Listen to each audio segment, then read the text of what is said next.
kira-kira nasionalisnya kan pasti khilafah lah, ntar bahasa radikal kayak begitu. misalnya Puan Maharani nyebut gitu kan bisa juga sebenarnya tinggal langsung gitu kan. Ya kalau beliaunya mau. Harus sama Dhani yang nyebut kan. Kenapa Habib Rizik tidak boleh pulang? Karena ada yang menggolkan Eka Sila dan Trisila. Dalam hal ini kan Arab Saudi nggak mau dibilang melanggar hukum internasional. Pancasila sudah final. Jangan ada yang ganggu gugat. Jangan ada yang ganggu. Berhadapan dengan TNI. Berhadapan dengan saya, Panglima TNI.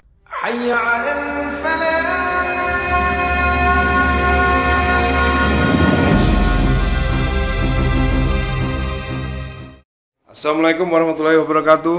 Waalaikumsalam warahmatullahi wabarakatuh. Teman-teman Video Legend dan Sobat Muslim Front TV, bergembira sekali kita hari ini bisa berkumpul dalam satu ukhuwah Islamiyah, ukhuwah kebangsaan juga, karena kita tahu 212 juga adalah salah satu elemen Islam di Indonesia yang sudah mengharumkan bangsa kepada khalayak dunia bahwa Islam 212 adalah Islam yang sejuk, Islam yang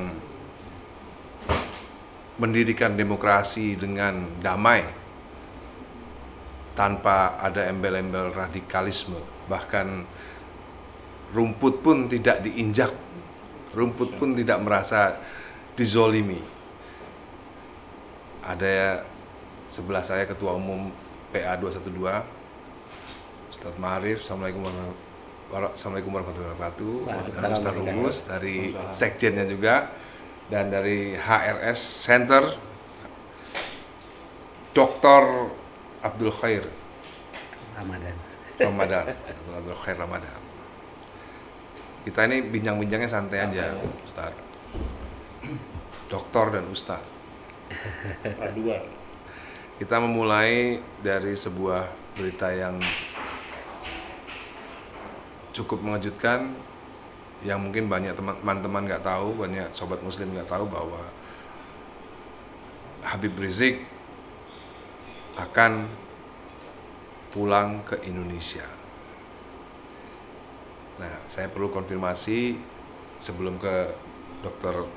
Abdul Khair Ramadan, saya ke Ustadz Ma'arif, bagaimana keseriusan berita ini? Karena kan sering kita dengar setiap mau Desember, 2 Desember selalu beritanya mau datang, tapi kan nggak jadi. Nah, kali ini 2020, apakah ini bukan berita angin, kabar angin, tapi berita yang benar-benar sahih? Nah, sahih atau enggaknya mohon dijelaskan, Pak Ustadz. Kenapa kita jadi ini ya sekarang ya, jadi tegang ini, padahal tadi waktu ngobrol santai. Begitu ada kamera jadi tegang. Efek kamera. Gimana tadi? Iya, jadi kalau serius beliau mau pulang ya serius, karena keinginan beliau untuk kembali ke tanah air, kerinduan beliau kepada umat itu begitu tinggi. Jadi kalau umat rindu beliau lebih rindu dengan umat di Indonesia, sehingga beliau sangat-sangat serius ingin kembali ke tanah air, ingin kembali ke Indonesia, berkumpul lagi dengan umat, berdakwah lagi untuk tegaknya Islam di Indonesia. Itu sangat kuat keinginan itu. Dan tentang kapan beliau pulang, beliau selalu sampaikan kalau beliau sudah memastikan dan memutuskan akan pulang, maka beliau sendiri yang akan mengumumkan kapan waktunya beliau akan kembali ke tanah air.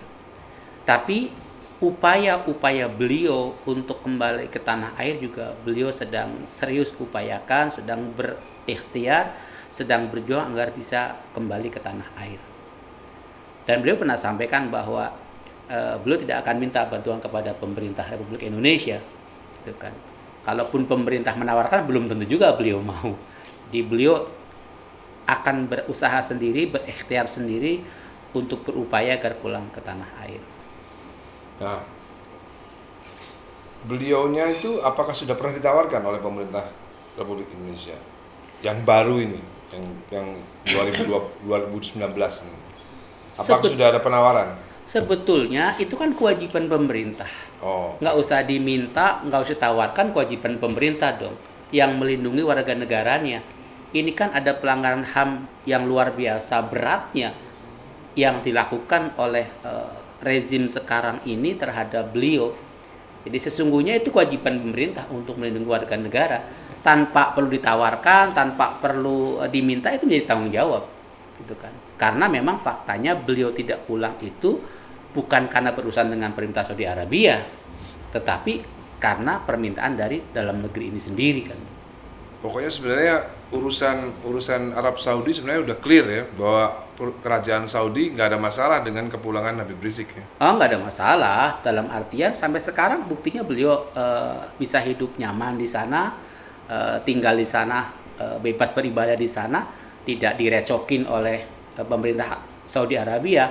Bahkan yang pernah ngerecokin justru indikasi kuatnya dari dalam negeri sini yang memasang bendera dan lain sebagainya, Itu yang akhirnya menjadi kecurigaan. Sebelum Pilpres ya. Iya. Sebelum Pilpres ya. Kalau Saudi nggak ada masalah. Jadi beliau di sana masih bisa ibadah dengan tenang, masih bisa terima tamu. Bahkan ketika musim umroh itu belum ditutup, sehari bisa 50 sampai 100 orang yang berkunjung ke rumah beliau, nggak ada masalah. Artinya clear bahwa beliau tidak ada urusan dengan pemerintah Saudi Arabia.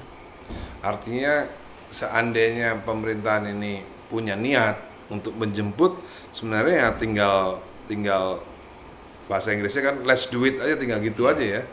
Siapapun gitu ya mau jemput, misalnya siapa datang gitu ke sana, misalnya Puan Maharani jemput, itu kan bisa juga sebenarnya, tinggal langsung gitu kan. Ya kalau beliaunya mau. Kalau beliaunya nggak mau, nggak bisa dipaksain juga dong. Oh gitu ya. Harus Ahmad Dhani yang jemput berarti. Itu mungkin jadi pertimbangan. Kalau itu mungkin jadi pertimbangan. Oh gitu ya. Spektakuler itu. Iya. Jadi nggak ada masalah, tinggal dari sisi pemerintah siapa yang mau jemput gitu ya. Bukan persoalan siapa yang mau jemput. Nggak harus dijemput juga ya. Nggak harus jemput juga. Beliau tentunya. Kalau dia masuk sini bisa.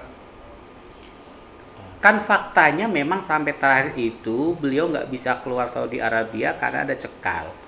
Cekal itu hasil permintaan dari dalam negeri ini sendiri, ya kan? Karena itu sudah sering dicoba oleh beliau. Beliau udah 3 kali mencoba keluar dari imigrasi Saudi Arabia. Bahkan pernah kopernya sudah sampai luar Saudi Arabia, keluarga anak dan istrinya sudah keluar imigrasi, tapi kemudian beliaunya yang mamnu usyafar, dilarang melakukan perjalanannya. Pada akhirnya kembali lagi. Dan setelah ditelaah oleh beliau, ternyata memang cekal itu ada permintaan dari dalam negeri ini sendiri. Dan itu beliau pernah sampaikan ketika kalau nggak salah Lebaran kemarin, menunjukkan bukti-bukti mamnu usyafarnya beliau, larangan keluarnya beliau. Gitu. Larangannya dari pemerintah Indonesia. Kalau cekalnya dari pemerintah Saudi, tetapi atas permintaan dari dalam Indonesia. Itu yang disampaikan. Rumit juga ya. Nah sekarang pencekalan itu masih ada atau udah nggak ada? Ya kalau pencekalan sampai sekarang masih dicekal. Begitu. Kalau dari Bapak Dr. Abdul Khair Ramadan ditinjau dari sisi hukum. Ya jelas ini adalah pengecualian, pembatasan hak-hak sipil Habib Rizik. Dengan adanya pencekalan itu yang direkayasa, yang merekayasa ini pastilah yang terlibat langsung oleh pihak intelijen kerajaan Saudi Arabia. Apabila seseorang itu dicegah keluar dari wilayah negara asing, itu sesuatu hal yang tidak mungkin dalam hukum internasional, kecuali yang bersangkutan itu memang ada tindak pidana khusus. Habib Rizik kan tidak melakukan perbuatan melanggar hukum. Apa urusannya otoritas intelijen kerajaan Saudi Arabia melakukan pelarangan exit? Kalau alasannya faktor keamanan terhadap diri Habib Rizik, tentu yang bertanggung jawab adalah pemerintah Indonesia. Dalam hal ini pastinya pihak kerajaan Saudi Arabia menyampaikan adanya ancaman keamanan. Itu kan tidak ada. Tidaklah mungkin negara asing bertanggung jawab terhadap warga negara lain. Dalam hal ini Habib Rizik. Permasalahannya adalah pencekalan itu dilakukan demikian sistematis. Itu pada tanggal 15 Juni 2018. Pencekalan kedua di bulan Desember 2018. Dan ini terhubung terkait dengan pengasingan politik. Jadi dapat dikatakan ada pengasingan politik secara terselubung dengan kemasan. Nah, ini dengan bungkus pencegahan keluar. Dan itu terjadi menjadi tanda yang otentik ketika pernyataan Syekh Usama, mantan dubes Kerajaan Saudi Arabia. Dia mengatakan pada tahun 2018 kepada wartawan ketika ditanya wawancara, Habib Rizik bebas pergi kemana aja termasuk pulang ke Jakarta. Tapi Anda harus tanya, pemerintah Anda mau menerima atau tidak Habib Rizik pulang ke Indonesia. Nah itu kan ada makna-makna simbolik. Yang kedua, fakta yang kedua, dubes penggantinya Eza mengatakan di 2019 ada negosiasi antar pejabat tinggi Saudi Arabia dan Indonesia. Di garis bawahi ini antar pejabat tinggi negosiasi. Berarti sifatnya adalah bilateral. Pejabat tinggi ini pasti menteri atau yang setingkat dengan menteri. Kalau ada negosiasi, menurut saya pribadi berarti proses pemulangan Habib Rizik yang diupayakan oleh Kerajaan Saudi Arabia terkait dengan pengasingan politik itu. Dalam hal ini kan Arab Saudi nggak mau dibilang melanggar hukum internasional tentang pelarangan orang untuk melintas keluar dari wilayah negara Saudi Arabia. Karena ini dilindungi oleh hukum internasional dan juga dilindungi oleh hukum positif.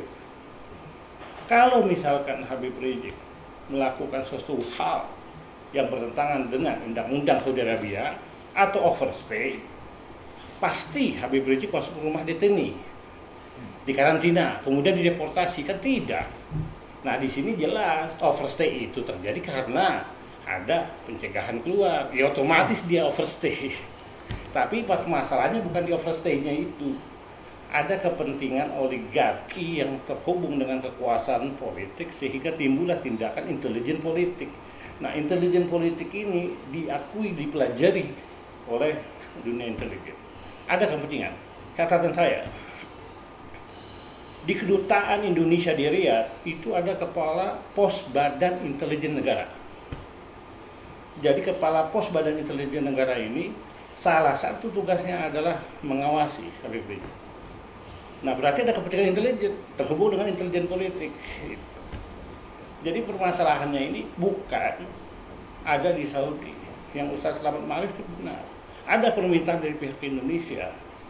Oleh karena itu pihak Kerajaan Saudi Arabia dapat mencabut larangan eksil itu kalau pemerintah Indonesia mengirim nota atau memerintahkan atau meminta dicabut. Kalau dicabut selesai, bisa pulang. Kan tidak mungkin negara asing melarang warga negara lain untuk keluar kecuali negara Indonesia misalkan. Ada orang asing untuk masuk, dia dicegah. Loh, sekarang kok Habib Rizik warga negara asing oleh Kerajaan Saudi Arabia dicegah keluar. Kecuali Habib Rizik ingin masuk ke Saudi, dicegah dia. Dalam hal itu kan tidak, Habib Rizik udah di dalam. Kecuali Habib Rizik melakukan tindakan kriminal di Arab Saudi ya. Nah, baru ya, proses. Itu pun bisa dipenjara, tapi kan ini enggak. Deportasi. Situasi seperti ini terus apakah ada sebelumnya pada tokoh-tokoh lain? Situasi-situasi sebelum ini? Setahu saya dalam praktek kebiasaan internasional tidak ada perkara seperti Habib Rizik. Setahu saya. Bedanya sama Ayatullah Khomeini di mana bedanya? Kalau Ayatullah Khomeini memang diberikan hak itu oleh Perancis dan dia sudah ada di Perancis. Nah kalau Habib Rizik kan memang dia umroh awalnya. Sebelum umroh ya ke Malaysia. Di Malaysia pun diikuti waktu mengurusi proses disertasinya di Universitas Malaya. Itu diikuti, bahkan salah satu dosen pembimbingnya itu juga dimintai keterangan, ditanya-tanya. Memang udah diikuti dari Malaysia baru ke Saudi umroh. Nah, umrohnya Habib Rizik bukan kabur atau takut terhadap proses hukum, karena ada ancaman pembunuhan. Dengan ancaman pembunuhan dan sekaligus Habib Rizik mengurus disertasinya, Habib Rizik hijrah. Hijrah dengan kabur itu dua hal yang berbeda dan mengikuti sunnah Rasul. Jadi tidak ada kaitan dengan apa yang diberitakan oleh media massa. Ini Rumit ya situasinya ya. Tapi yang jelas memang ini sih efek politik. Jadi sebetulnya kalau kita melihat hijrahnya beliau itu kemudian dizolimi oleh penguasa saat ini karena ada kelompok-kelompok pihak-pihak yang belum move on dengan Pilkada DKI Jakarta sebetulnya. Iya kan? Nah, sampai berbuntut. Jadi kalau urusan Pilpres kita semua udah move on, justru mereka yang Pilkada DKI sampai sekarang belum move on. Ya buktinya masih menzolimi, memperlakukan Habib Rizik dengan begitu luar biasanya begitu. Nah, tambahan itu terkait Pilpres. Habib Rizik ditawari oleh utusan Jakarta menjelang Pilpres. Diminta Habib Rizik memberikan dukungan ke paslon 01 Jokowi Maruf. Kalau Habib mendukung 01 dalam kepentingan Pilpres, niscaya itu dicabut pencegahan cekal. Habib Rizik tidak menerima itu. Dia konsisten, istiqomah. Sebab Habib Rizik konsisten istiqomah tidak mendukung 01 berlangsung terus sampai sekarang. Berarti kan ada keterhubungan dari pilkada sampai Pilpres. Nah, kalau Habib Rizik misalkan Ada yang nawarin ke Habib Rizik itu ya? ada, kita tahulah utusan dari Jakarta itu. Kalau disingkat ya UJ, utusan Jakarta. Oh gitu ya. Ya ini misterius sebenarnya. Sebenarnya misterius, tapi kita tahu. Kita sudah buka fakta-fakta ini waktu di komisi, waktu bertemu dengan fraksi PKS setahun yang lalu. Dan kami minta dipertemukan dalam rapat dengar pendapat umum dengan Komisi 1 dan Komisi 3. Ya alhamdulillah Pak Hidayat Nur Wahid akan memfasilitasi, kita akan mempersiapkan. Silahkan. Dan kami memang menginginkan itu, jadi jelas hadirkan pihak pemerintah, hadirkan kita. Kalau perlu kita investigasi bersama-sama. Itu Jadi, belum terjadi tapi rapatnya? Kita udah ajukan. Udah ajukan tapi belum Udah terjadi ya? ajukan lisan, tinggal nanti secara formal kita sedang siapkan. Pengajuan lisan udah ke Pak Hidayat Nur Wahid. Makanya kalau penguasa saat ini gentle sebetulnya, gagah begitu kan, tinggal terbuka minta maaf telah memperlakukan tidak adil terhadap Habib Rizik, ada sebuah pelanggaran HAM yang dilakukan terhadap Habib Rizik, ada kezaliman yang tersistematis yang dilakukan, kemudian terbuka juga mengumumkan bahwa kami pemerintah Indonesia siap memberikan keamanan, pengamanan kepada beliau ketika beliau pulang ke tanah air begitu kan. Itu gentle namanya. Bukan kemudian dengan berbagai alasan memasang menteri-menterinya untuk mengelak yang selama ini terjadi, melempar batu sembunyi tangan, itu kan tindakan yang nggak gentle juga begitu. Tapi kita yakin kalau pemerintah terus-terusan begini, maka semakin kuat keyakinan kami bahwa Habib Rizik akan pulang untuk menang. Jadi beliau pulang ke Indonesia untuk menang, dan itu kita juga menyiapkan diri. Ya kan, kami Mujahid 212, Mujahidah, alumni 212 akan senantiasa mengawal beliau, menyambut beliau ketika beliau akan pulang ke tanah air. Karena bagi kami kepulangan beliau adalah kemenangan buat umat Islam di Indonesia. Di 2020 ini? Insya Allah mudah-mudahan. Doakan. Iya, iya. Jadi Bang Dhani, yang terpenting bagi umat ini sekarang, bagaimana saat beliau pulang kita siap. Yang sampai beliau pulang kita tidak siap. Siap dalam hal apa nih misalnya? Siap menyambut beliau, siap mengawal beliau, siap menjaga keselamatan beliau bersama-sama. Karena kalau negara tidak menjamin, siapa yang menjamin?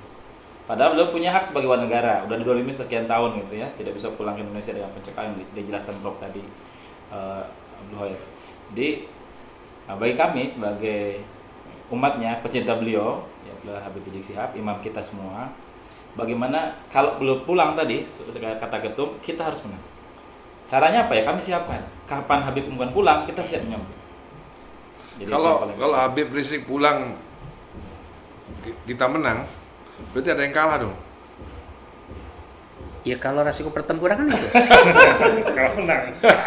Kalau resiko pertempuran kan itu. Siapa yang Kalau kalah? memang win-win solution nggak Iya. bisa dijalankan, kalau memang proses musyawarah buntu, ya apa boleh buat.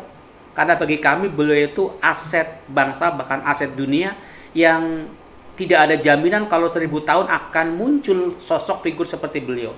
Bagi kami itu aset, bagi umat Islam itu aset besar yang wajib kita jaga.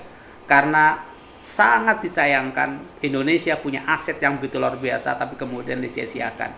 Bahkan saya ingatkan kepada siapapun yang mencoba-coba menghalangi kepulangan beliau, mencoba-coba ngeracokin kepulangan beliau, menyusahkan kepulangan beliau, beliau adalah cucu Rasulullah.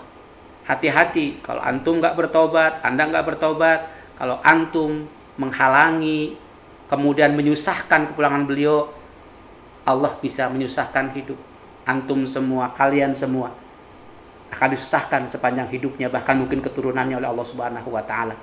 Tubu ilallah, bertobatlah kepada Allah Subhanahu wa taala, saudaraku. Kalau menurut Ustaz, apa yang ditakuti sebenarnya kepulangan dari Habib Rizik ini? Yang ditakuti ini apa? Ini udah terbukti di 2016 tidak pernah ada satupun partai politik yang harta dengan uang tak terbatas. Tidak ada satupun artis sekalipun, bahkan orang berbondong-bondong digratiskan, yang bisa mengumpulkan orang 7,5 juta. Itu satu, saya bilang Masya Allah, Karomah. satu karomah. Yang kedua, satu kebanggaan buat kita semua. Dengan 7,5 juta itu nggak ada yang dibilang radikal-radikul itu. Yang sekarang lagi tren lagi tuh, apa good looking katanya. Nah itu nggak ada. Beliau justru mengumpulkan 7,5 juta orang, semuanya damai. Bahkan tadi kata Bang Len pembukaan, rumput tuh nggak diinjak, apalagi manusia yang lain. Bahkan non Muslim pun juga ada yang hadir. Ini bahkan bocorannya kan, dan bukan bocoran, semua udah tahu. Presiden kita waktu itu pun hadir kan, berarti beliau juga alumni 212 gitu kan. Iya. Artinya menurut saya justru dengan adanya gerakan 2016 itu, hadirnya beliau sebagai sosok pemimpin kita bersama, justru menurut saya banyak apa ya, menyatukan yang selama ini banyak perpecahan, banyak perdebatan peruiah. Dan harinya belum ini udah nggak ada. Sekarang ada ukhuwah Islamnya yang mulai tumbuh, terutama di barisan 212. Dan barisan 212 itu terdiri dari ratusan ormas, bahkan mungkin ribuan. Bukannya ormas, gerakan. Bahkan berapa parpol pun pesertanya, anggotanya itu banyak hadir, tapi tidak bawa parpol ya, sebagai umat Islam. Saya pikir ini aset bangsa, bahkan aset dunia, menjadi percontohan bagaimana seorang sosok Habibana kita bisa menyatukan berbagai perbedaan, bisa menyatukan yang selama ini berserakan dengan furu'iyahnya. Hari ini kita berkumpul bersama dalam bingkai ukhuwah untuk tadi amal nahi mungkar. Karena waktu itu kontennya kan ada penista agama. Iya. Jadi sama visinya sama-sama, penista itu nggak ada. Karena jangankan Islam, agama lain pun kalau dinistakan pasti nggak mau. Apalagi Islam di Indonesia sebagai mayoriti penduduknya. Itu udah pastilah. Itu gimana nih? Kalau Ustaz Selamat Ma'arif, apa yang ditakutkan rezim ini dari Habib Rizik sekarang? Kalau dulu kan mungkin ada pilpres, kalau sekarang yang ditakutkan apa ya? Pengaruhnya. Karena menurut kita itu pilkada dan pilpres itu kan cuman sarana batu lompatan mereka untuk memperjuangkan grand design yang luar biasa yang akan berjalan terus. Nah, mereka menganggap salah satu halangan besar untuk mewujudkan grand besar mereka, desain yang luar biasa yang disiapkan, itu adalah Habib Rizik, karena beliau orang yang istiqomah untuk menjaga nilai-nilai Islam. Dan semakin hari kan semakin tampak Islamofobianya kelihatan banget. Bahkan pembantu-pembantunya asal komentar sedikit udah nyerang Islam. Artinya ada desain besar bagaimana menghancurkan Islam di Indonesia, dalam artian bukan jumlah mayoritasnya, tapi adalah kuantitas nilai-nilai Islamnya. Ada sekelompok orang yang tidak menginginkan Islam tegak di Indonesia secara konstitusional. Ada satu kelompok yang takut kalau kemudian Islam itu seperti yang diprediksi oleh pengamat akan bangkit, akan besar dari Indonesia. Dan sosok yang dianggap oleh mereka yang bisa menghalangi program mereka untuk meninabobokan umat Islam, untuk mengkerdilkan umat Islam, entah dengan bahasa khilafah lah, entar bahasa radikal kayak begitu kan bahasa mereka. Itu ya Habib Rizik yang dianggap oleh mereka sebagai batu penghalang besarnya. Sehingga desain besar ini mereka sangat menakuti sosok beliau. Tapi kami yakin beliau sudah siap dengan segala resiko perjuangannya. Nah ini juga Bang Dhani masuk. Sekarang kan lagi ini juga mungkin yang ditakutkan oleh mereka-mereka, terutama musuh Islam. Perubahan dari Pancasila di mana kita sepakat seluruh stakeholder negara ini, seluruh masyarakat, seluruh pendiri bangsa ini dengan Pancasila ketuhanan yang Maha Esa, itu otomatis sudah Islam. Nah sekarang mau dirubah menjadi Trisila maupun Ekasila. Nah ini juga saya pikir menjadi bagian juga mereka takutan mereka kalau hadir Habibana ke sini. Itu juga menjadi batu sandungan tersendiri gitu. Mereka takut ada pengerahan masa 212 lagi ya, untuk kurang lebih, dan ya. itu bisa lebih besar karena itu isunya jangan lupa komunis isu bersama, bukan hanya punya 1-2.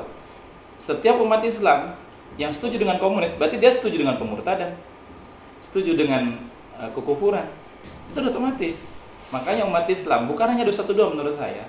Kalau bicara bab komunis itu harusnya seluruh Indonesia, terutama yang mengakui, apalagi selama ini yang merasa Pancasila harusnya terdepan membela Pancasila, bukan malah sebaliknya. Sekarang mungkin kalau tadi kita diskusi di belakang gitu ya, apa gibah di atas gibah atau buzzer lah kalau sekarang ya, itu kan gibah di atas gibah gitu, memfitnah sana sini. Nah ini harusnya bangsa Indonesia sadar, para pendiri bangsa ini sudah sepakat dengan Pancasila, adanya poin satu yang paling penting ketuhanan Maha Esa.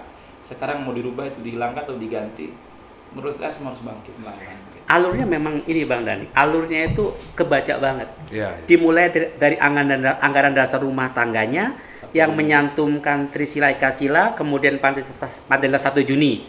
Nah, kemudian untuk menguatkan dibentuklah lembaganya namanya BPIP. Kemudian muncullah kepresnya yang hari lahirnya Pancasila 1 Juni yang menurut ahli sejarah bangsa kita, bahkan fakta dan datanya 1 Juni itu bukan lahirnya Pancasila, itu baru wacana usulan berbagai macam. Artinya kalau mereka mengklaim 1 Juni sebagai hari lahirnya Pancasila, sebetulnya 1 Juni itu ya pakai gotong royong monggo ketika itu, pakai syariat Islam ya monggo, pakai masih begitu karena masih embrio. Ya, tapi kemudian kepresnya muncul, kebaca. Nah, kemudian perjalanan bangsa nggak bisa dipungkiri, muncullah rancangan undang-undang yang memperjuangkan anggaran dasar rumah tangganya, muncul HIP, itu kondisional.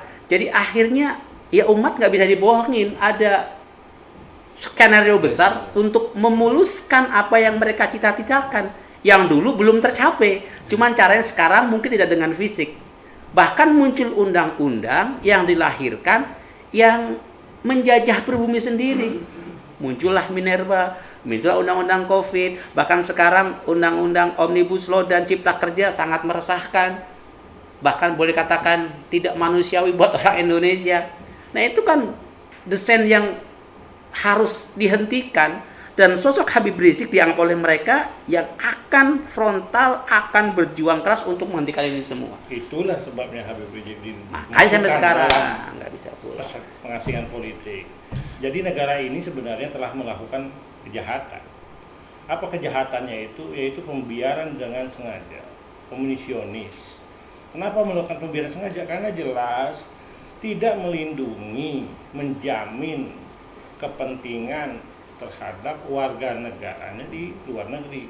Apabila kita simulasikan, Habib Rizik jelas tidak ada masalah. Statement pemerintah Arab Saudi tidak mempermasalahkan Habib Rizik. Tidak ada perbuatan pidana.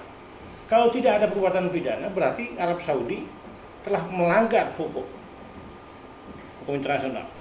Dalam konteks hukum internasional itu ada prinsip nationality of claim. Apabila suatu negara melakukan kerugian terhadap warga negara asing di negaranya, maka negara asal, in case Indonesia, melakukan tuntutan atas nama negara, bukan atas nama Habib Rizik, menuntut negara itu untuk pemulihan hak-hak warga negara Indonesia, bahkan menuntut ganti rugi. Kenapa itu tidak dilakukan oleh pemerintah Indonesia? Dan ini terkonfirmasi adanya hubungan bilateral antar otoritas pejabat tinggi Indonesia dengan Kerajaan Arab Saudi Arabia. Ini jelas adalah kejahatan, omnisionis, dan itu terkait dengan posisi Habib Rizik ditempatkan sebagai lawan politik. Kenapa ditempatkan lawan politik? Karena proses pilkada sampai pilpres dan tujuan geopolitik komunis untuk berkembang di Indonesia dalam rangka penguasaan Lebensraum, ruang hidup. Ditimbullah HIP, timbullah BPIP, timbullah Omnibus Law. Habib Rizik dianggap penghalang oleh pemerintah. Perkembangannya kita semua ini yang membicarakan syariat Islam itu dibilang intoleran dengan hembusan paham khilafah yang bertentangan dengan Pancasila dan Undang-Undang Dasar. Ini resultan ketika itu terjadi perumusan secara sistemik melalui Perpu Ormas. Lagi-lagi ini juga akan dimanfaatkan oleh mereka sampai dengan saat ini. Dan ini akan berlangsung terus. Keuntungan rezim tidak ada Habib Rizik. Oleh karena itu Habib Rizik harus diposisikan sebagai Harus diasingkan. Harus diasingkan. Dan itu adalah adanya perjumpaan kepentingan antara oligarki, kepentingan rezim, sehingga di sini ada dolus premeditatus. Ada niat jahat yang terencana. Oleh karena itu dilakukan serangkaian tindakan-tindakan operasi senyap intelijen melalui tangan-tangan yang tidak terlihat, invisible hand. Ini adalah kejahatan. Negara harus tanggung jawab. Oleh karena itu DPR juga harus bersikap. Nah sekarang kita pertanyakan, waktu Menlu bertemu di Komisi 1, tidak ada bicaranya, tidak ada hasilnya, kita ketahui apa dan bagaimana. Sekarang kita pertanyakan, apakah dibenarkan Kedutaan Indonesia menempatkan intelijen di kantor Duta Besar Indonesia? Ini jelas adalah suatu hal yang tidak dibenarkan. Dan ini semua terkait dengan kepentingan geopolitik. Geopolitik apa? Yang sekarang jelas komunis, yang berbaju kapitalis. Sebagaimana tadi sudah disebutkan, dengan adanya undang-undang yang aneh-aneh itu. Sebenarnya gini, jadi banyak netizen, warganet yang juga sering mention ke IG saya gitu ya. Jadi banyak anak muda ini yang nggak paham kenapa kita menolak komunisme. Mereka nggak paham, sebenarnya bukan karena mereka tidak ateis atau bukan karena mereka tidak beragama. Ini yang perlu diluruskan lagi kepada teman-teman Video Legend dan Sobat Muslim Front TV. Komunisme itu menjadi bahaya laten karena mereka pernah memberontak 2 kali. Jadi alasannya bukan karena komunisme tidak beragama. Seandainya dari tahun 1945 sampai sekarang komunisme itu PKI itu tidak pernah berontak, mungkin ya boleh-boleh aja di Indonesia. Tapi karena mereka itu pernah melakukan pembunuhan yang kejam terhadap jenderal-jenderal itu, maka dari itu harusnya yang lebih lantang menolak PKI atau komunisme di Indonesia harusnya TNI. Harusnya bukan Habib Rizik. Harusnya bukan Habib Rizik. Jadi teman-teman Video Legend dan Sobat Muslim Front TV, bedanya HTI dan PKI itu pernah menjadi momok bangsa ini, pernah menjadi bahaya laten. Bahaya ini. Jadi kalau ada warganet atau ada muslim yang bilang HTI itu bahaya laten, ya karena mereka memang nggak pernah belajar sejarah gitu. HTI ini bisa saja kalau presidennya ganti, boleh lagi itu bisa aja. Tapi sampai kapanpun presidennya ganti, PKI itu tidak akan pernah ada lagi di Indonesia. Itu udah menjadi mafhum buat kita semua. Lebih baik kita perang melawan PKI, lebih baik kita perang melawan komunisme. Karena apa? Karena komunisme di Indonesia berbeda dengan komunisme di negara lain gitu. Komunisme di Indonesia itu bukan, kita membenci komunisme bukan karena mereka tidak punya agama, tapi karena mereka pernah melakukan pemberontakan 2 kali, 1948 dan 1965. Seperti traumanya orang Jerman terhadap Nazi. Bukan orang Jerman itu tidak demokratis, tapi karena Nazi sendiri adalah pernah membuat trauma yang sangat dalam terhadap negara Jerman, begitupun juga PKI. Jadi komunisme itu sudah pernah membuat trauma yang sangat dalam kepada bangsa ini, sehingga itulah alasan kita menolak mereka. Iya, betul. Bukan karena mereka tidak beragama, bukan gitu. Karena itu nanti bisa dibantah sama mereka gitu. Dan secara hukum memang TAP MPR-nya belum dicabut. Artinya ajaran itu memang dilarang, nggak boleh bangkit. Ya, tapi makanya ada indikasi yang kita tangkap, nih jangan-jangan orang-orang paham kiri, orang-orang komunis dulu yang melakukan pemberontakan, kemudian generasinya masuk ke sebuah partai, kemudian partai itu jadi alat kendaraan berjuangnya mereka. Dan indikasi ini kan harus disikapi bersama, nggak boleh terjadi lagi. Bisa juga ada sebagian dari teman-teman kita itu yang masih berpendapat bahwa komunisme itu boleh ada di dalam sebuah negara demokrasi. Mereka punya pendapat seperti itu gitu. Jadi sehingga mereka menafikan bahwa komunisme itu, PKI itu pernah membuat trauma yang sangat dalam gitu loh. Mereka membunuh jenderal-jenderal dengan sangat kejam dan akhirnya masyarakat kita pun membalasnya juga membabi buta. Itu kan yang tidak pernah mereka pikirkan kan itu. Apakah tragedi-tragedi ini akan kita ulangi lagi? Maka dari itu kita sebagai bangsa ya memang harus seyogyanya menolak kehadiran PKI itu karena udah 2 kali mereka bikin kehancuran di negara ini. Gitu. Dan jangan lupa yang dibantai bukan hanya jenderal-jenderal. Iya. Ulama-ulama kita. Termasuk ulama-ulama kan. Iya kan. Ya, karena kan kalau paham ideologi itu memang tidak pernah mati dia. Iya. Permasalahannya apabila suatu paham itu diperdayakan, dianut, kemudian disebarluaskan, dikembangkan, itu kan dilarang menurut Undang-Undang 27 tahun 99. Itu perubahan terhadap KUHP 107. Termasuk ormas pun juga nggak boleh ya. Itu melarang dengan cara apapun seseorang yang menganut, menyebarluaskan, berideologi komunisme, dan undang-undang marxisme, ormas, ya kan? khusus untuk ormas juga sama disebutkan jelas itu ateis, komunis, leninisme, marxisme. Tapi ada tambahan di pasal 49 ayat 4 huruf C-nya itu, termasuk paham lain yang bertujuan mengganti dan mengubah Pancasila dan Undang-Undang Dasar. Frase paham lain inilah yang kemudian diterapkan kepada ajaran yang bukan berasalkan dari pemikiran manusia tapi bisa masuk dari ajaran yang berdasarkan agama. Contohnya apa? Khilafah. Kan tidak adil, tidak sebanding ajaran atau paham suatu konsep yang dari nas ada rujukannya dipersamakan dengan ajaran dari manusia, kan enggak, bukan pada tempatnya. Ini kan bentuk ketidakadilan, menempatkan sesuatu bukan pada tempatnya. Ini kesesatan logika berpikir Bang Dhani. Iya. Dan itu tafsirnya bisa karet jadinya ya. Itu jadi multi tafsir, off school, nggak boleh dalam hukum itu tafsir yang Harus bebas jelas, itu, nggak boleh.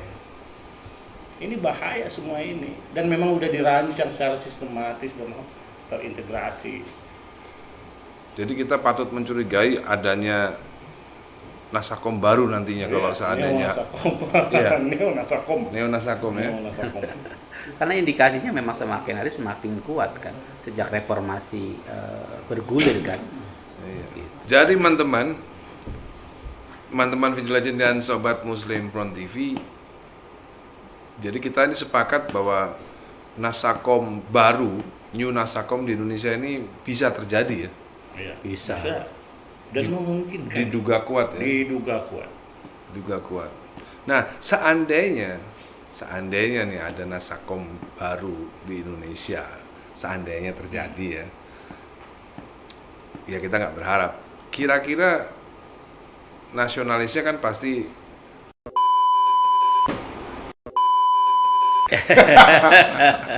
nah, komunisnya nggak tahu nanti partai komunis apa gitu ya. Nah, kalau agamanya nih siapa kira-kira yang bersedia untuk bergabung bersama Nasakom ini? Pasti ada ya? Ya, tapi agak susah dijawab itu. Siapa nih ya? Siapa kira-kira yang berani masuk Nasakom ini dari Ya, tapi sisi agama? Yang tadi, ini kita secara objektif, kalau kita lihat anggaran dasar rumah tangga PDIP, itu juga tidak adil. Dia mendeskripsikan Pancasila itu 1 Juni, dan jangan lupa menjadikan pendapat-pendapat Bung Karno itu sebagai teori perjuangan dan harus menjadi landasan berpikir, landasan paradigma diperjuangkan dalam kekuasaan. Nah, ini bagi saya ini agak aneh, pendapat-pendapat Bung Karno itu menjadi teori perjuangan. Nah, apakah dapat seseorang menyatakan statement itu jadi teori? Karena jelas ini teori perjuangan. Nah, ini kan ya, karena seperti Trisila sama Ekasila kan ada dalam ADART. Iya. Artinya ada sebuah partai yang memaksakan kehendak ADART-nya untuk menjadi sebuah ADART negara berarti kan? Iya, Padahal kesepakatan negaranya 18 Agustus kan. Bisa seperti itu. Berarti kalau teori perjuangan, semua ucapan Bung Karno, khususnya buku di bawah bendera revolusi, itu menjadi teori. Nah, kalau teori berarti harus diwujudkan, berarti menjadi paradigma mindset. Nah, saya belum tahu dasar pemikiran secara filsafat ilmu, epistemologis, ontologis, aksiologis, menjadikan omongan pendapat itu sebagai teori, bagaimana kita nggak ngerti saya. Kecuali Soekarno itu adalah seorang raja. Nah, bisa jadi raja itu titahnya wahyu. Kecuali kan, padahal Soekarno bukan seorang raja kan. Bukan. Kan dalam membuat undang-undang dan Pancasila itu kan ada tokoh-tokoh lain, terutama tokoh Minang ya, terutama ya, banyak ya. Ada siapa aja? Agus Salim, Waktu itu. yang dari Hatta. Minang, Muhammad Hatta ya kan. Muhammad Yamin. Kalau kita bilang proklamator Indonesia itu Soekarno Hatta, ya kan, berarti kan separuh Minang. Dua tunggal. Duitnya separuh itu udah Minang separuh itu, berarti kan. Berarti Kok dianggap orang Pancasilais? berarti separuh stakeholder proklamator itu orang Minang. Bayangin aja 50% gitu. Bahkan penyusun Pancasilanya kan? Iya. Muhammad Yamin juga ya? Iya, Muhammad Yamin. Agus Salim. Gila. Jadi menunjukkan semakin jelas ketidakjelasannya. Ini Iya. bahaya ini. Ya memang ya tidak fair aja gitu. ADART sebuah partai dipaksakan ke dalam sebuah, akhirnya menjadi ADART negara kan akhirnya kan. Iya, jadi kebijakan negara. Artinya ada pemaksaan di sini. Nah, saya heran kenapa partai-partai yang lain kok diem-diem aja gitu loh. Makanya kemarin Sebut waktu aja. kita aksi Bang Dani yang dari yang pertama kita turun masalah RHIP itu, kita sudah jelas tanggal 24 Juni itu tuntutan kita itu kan bahwa ini ada indikasi makar konstitusional yang ingin merubah Pancasila, ya kan, berdasarkan angka rumah tangganya. Makanya kan kita minta diusut, ya kan, usut inisiatornya. Kalau memang itu usulan pribadi, ya pecat dong, karena nggak layak. Ya, ini orang yang akan melakukan makar konstitusional. Kalau memang ternyata dari partai, ya harus adil juga ini negara. Partainya masih dibubarin, kan dari awal kita sudah menuntut itu semua, gitu, supaya memang ada kejelasan hukum, tidak boleh ada Jadi ini sebuah. semakin mengerucut nih, semakin mengerucut. Semakin mengerucut. Kenapa Habib Rizik diasingkan? Iya. Kenapa Habib Rizik tidak boleh pulang? Iya. Karena ada yang menggolkan Ekasila dan Trisila, ya kan? Karena Ada pertemuan itu. ya, karena ditakutkan Ekasila dan Trisila ini tidak akan gol jika ada Habib Rizik di Indonesia. Bener nggak? Iya, dan mereka Sohe. tahu Habib Sohe, ya? Rizik urusan Pancasila itu luar biasa. Pemahaman beliau tentang Pancasila itu diakui oleh semua kalangan, karena termasuk tesis beliau itu mengangkat tentang Pancasila. Dan itu kalangan-kalangan perwira TNI yang ketika diskusi bersama dengan GBN itu semua angkat jempol tentang konsep Pancasila, tentang pemahaman Pancasila Habib Rizik. Bahkan ada seorang orang mengatakan ternyata Habib Rizik lebih Pancasilais daripada yang TNI. Ada yang berkata seperti itu setelah dengar paparan dari beliau.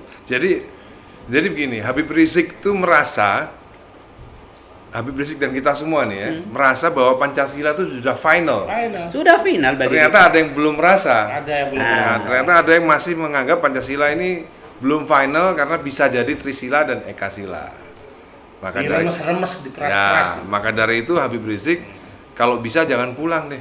Gimana caranya supaya Pancasila bisa jadi Ekasila dan Trisila. Oh, ternyata benang merahnya di situ. Benang Baru merahnya di situ. ketemu kita sekarang. Nah, sekarang diperkuat lagi, turun maklumat MUI yang 8 poin itu. Kemudian kami pun beberapa ormas, inisiator dari FPI, GNPF dan PA berhimpun menjadi satu, namanya Anak NKRI, Aliansi Nasional Anti Komunis, yang itu di bawah komando imam kita Habib Rizik Syihab. Sehingga Anak NKRI pun ada menguatkan. Jadi di MUI ada maklumat, kita kuatkan bahwa kita mendukung sikap MUI bahwa tidak boleh lagi Pancasila dirubah jadi Ekasila maupun Trisila. Kayak tadi ada Aksila 24, tuntutannya awalnya Tritura gitu ya. Dan itu disepakati akan di apa istilahnya Dicabut akan dari dicabut. Tapi ternyata tanggal 16 saat paripurna malah disembunyikan di prolegnas, masih ada nomor 16 kalau nggak salah ya, Prof ya. Masih Prolegnas. masuk. Walaupun ini juga bingung masuk tong sampah atau di mana nih posisinya gitu. Itu juga mungkin ke depan kita harus pertanyaan ke DPR MPR. Makanya yang kedua, Bang Dani, tadi banyak anak-anak muda tidak paham sejarah. Ya. Karena sejarah ini kan biasanya sejarah tergantung penguasa ya. Siapa yang menulis lah istilahnya gitu. Yang bikin semua Yang masih menurut saya relevan hari ini September September ini. Tanggal 30 Tanggal September. 30 September, ayolah kita sosialisasikan kepada anak kaum milenial lah istilahnya ya, yang tidak mengalami sejarah itu, tidak menyaksikan langsung, untuk sama-sama paling tidak melihat cuplikan-cuplikan kecil bagaimana kejaman mereka. Dan itu pun yang digambar ke para jenderal, bukan ke ulama gitu. Iya. Apalagi kalau 48 ya, itu ke ulama yang jelas banyak sasarannya, banyak dibunuh gitu kan. Kemudian yang kedua, ini yang jangan lupa, 1 Oktober adalah, ini harusnya yang terdepan bukan anak KRI ini. TNI. Harusnya yang terdepan TNI. Hari Kesaktian Pancasila di mana take over dari mereka 65 itu nggak berhasil gitu loh. Nah ini anak KRI concern nih, bulan ini concern yang pertama tadi kita asarasihan di Cut Mutia. Yang pertama menyerukan semua umat Islam yang cinta NKRI, yang tidak mau lagi komunis tumbuh karena pengalaman trauma masa lalu itu 2 kali mereka memberontak, sama-sama menonton sambil tobat nasuha. Kita sama-sama tobat.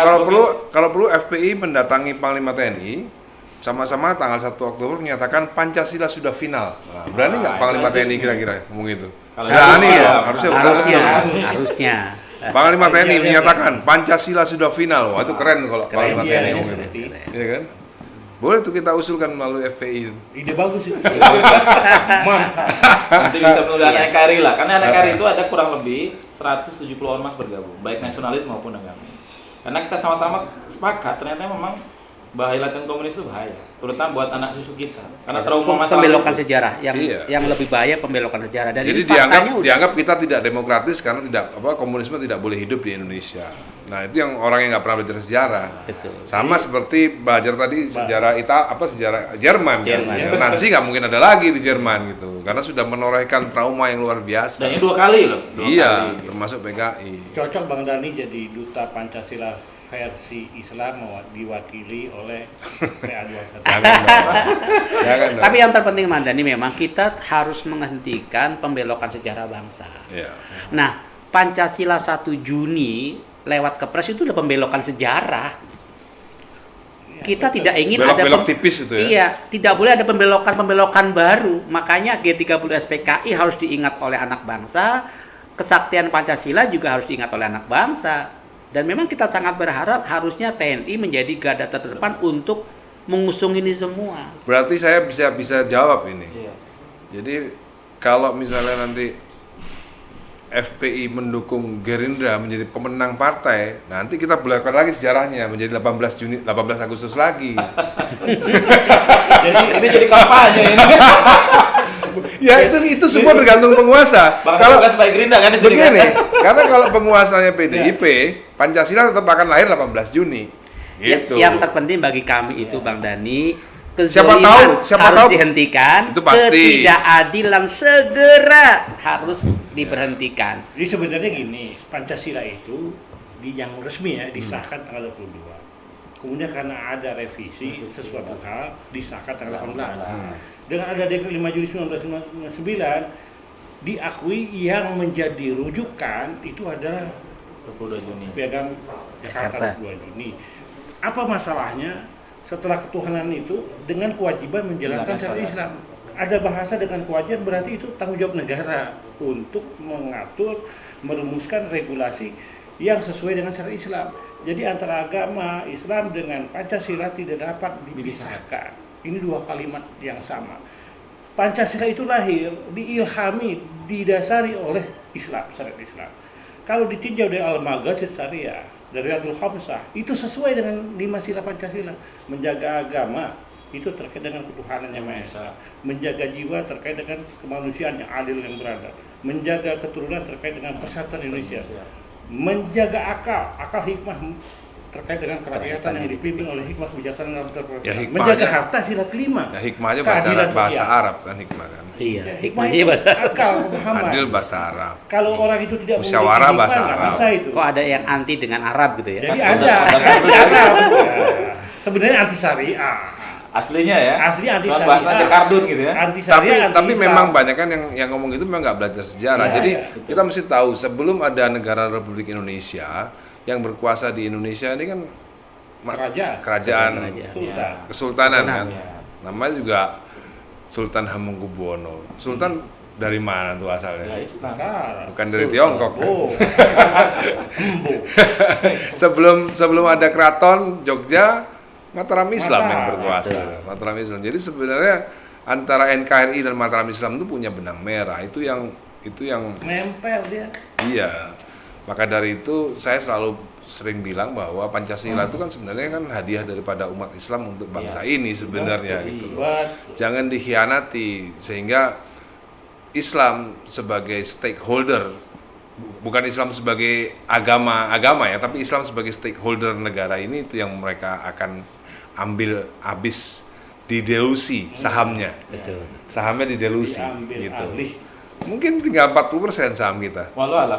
Iya. Bisa berkurang terus. Iya, dari 90% dulu awalnya, sekarang tinggal Nah, 40%. tapi kalau gol URHIP menurut saya bukan 40%, habis-habis. Habis sudah. beneran. Karena sudah beranak poin 1 sebagai dasar kita Iya. dengan dari tanggal 22 Juni. Karena ketuhanan yang berkebudayaan, Iya. ketuhanan yang Iya, berkebudayaan. Iya. Dan ketuhanan itu digantikan dengan Budaya. posisi sila kelima, keadilan sosial. Berarti kalau keadilan sosial menjadi sila pertama, terlepas dia dari nilai-nilai ajaran agama, itu konsekuensinya. Inilah Sangat maksud bahaya. dan tujuan. Ya itu berarti Pancasila belum final berarti. Oleh karena itu ya kan? mereka ingin merumuskan Pancasila final menurut versi mereka. Ini Maka adalah dari itu, kejahatan. kita mulai dari sini FPI nanti mengusulkan kepada Panglima TNI 1 Oktober Panglima TNI harus Nah. memberikan statement Pancasila sudah final. Nah, Jangan ada yang ganggu-gugat. jangan ada yang ganggu. Berhadapan dengan TNI. Berhadapan Wah. dengan saya Panglima TNI. Wah. Wah. Kalau perlu apel siaga bareng Wah. TNI dengan Laskar Umat Islam. Ah, itu aja lagi. Mumtaz. Benar. Komlot itu. Oke pemirsa, teman-teman Video Legend dan Sobat Muslim Front TV, sampai di sini dulu. Mudah-mudahan nanti akan ada sesi lagi, kita bertemu untuk membahas sesuatu yang penting lagi, dan kita minta doa semua semoga supaya Imam besar kita Habib Rizik bisa kembali ke tanah air tahun Amin, 2020 ya ini. Allah, amin. Gak terlalu lama, karena satu-satunya imam besar yang bisa menjaga keutuhan NKRI ya cuman Habib Rizik yang kita percaya. Yang lain kita percaya tapi nggak banyak-banyak. Kalau sama Habib Rizik kita percaya banget. Sampai sini dulu, saya Ahmad Dhani, Ustadz Samad Ma'arif dan Ustadz Solihuddin dan Abdul Khair Ramadan Doktor mengundurkan diri. Wassalamualaikum warahmatullahi wabarakatuh. Waalaikumsalam warahmatullahi Warahmatullahi wabarakatuh.